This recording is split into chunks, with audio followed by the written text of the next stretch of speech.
নমস্কার বন্ধুরা, কীভাবে কলমি শাক রান্না করতে হয় দেখুন। আমি কলমি শাক কেটে নিয়েছি, ধুয়ে নিয়েছি, তার কাঁচামরিচ দিয়েছি, এখানে চিংড়ি মাছ নিয়েছি, পেঁয়াজ কুচি, রসুন কুচি, নারকেল বাটা। এখন আমি কড়াই দিয়েছি, চুলা ধরে দিয়েছি, কড়াইতে তেল দিয়ে দিলাম পরিমাণ মতো।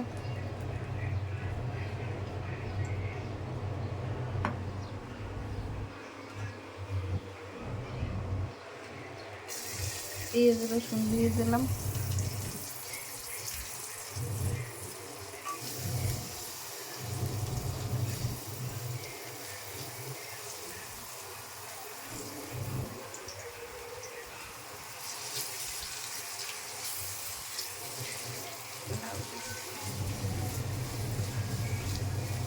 দুই মিনিট পর ফিরে আসি। আমার পেঁয়াজ আর চিংড়ি মাছ ভাজা হয়ে গেছে। এখন শাক দিয়ে দিলাম,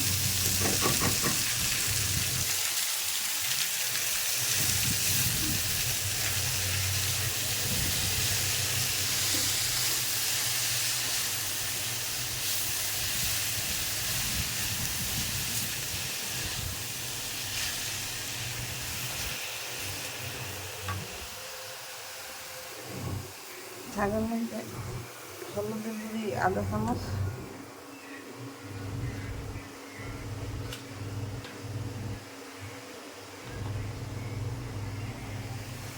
লবণ আধা চামচ,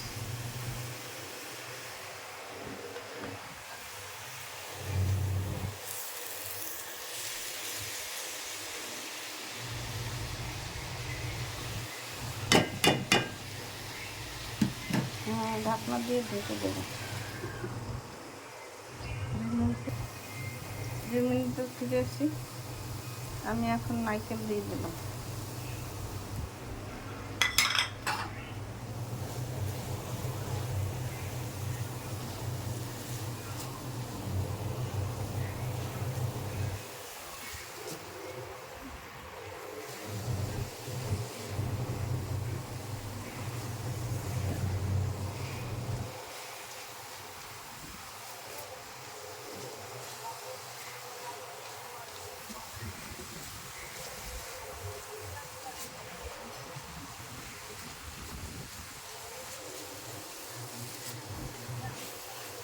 আমার কলমি শাক ভাজা হয়ে গেছে। এইভাবে আপনারা ঘরে তৈরি করে খেয়ে দেখুন, খেতে অনেক সুস্বাদু।